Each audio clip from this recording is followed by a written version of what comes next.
రంగారెడ్డి జిల్లా రాజేంద్రనగర్లోని Attapur police station పరిధిలో ఉన్న పోచమ్మ దేవాలయంలో ఓ యువకుడు దొంగతనానికి ప్రయత్నించాడు. స్థానికులను గమనించిన యువకుడు పారిపోయేందుకు యత్నించగా అతన్ని పట్టుకున్నారు. అమ్మవారి మెడలోని బంగారు చైన్తో పాటు వెండి వస్తువులు తీసుకుని పారిపోతుండగా పట్టుకున్నామని స్థానికులు తెలిపారు.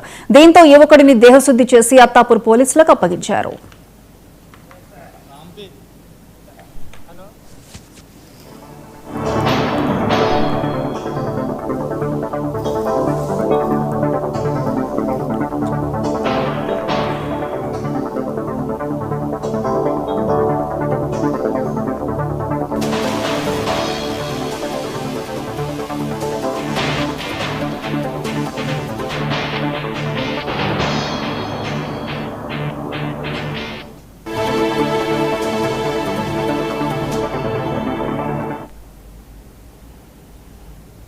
ఉపాధి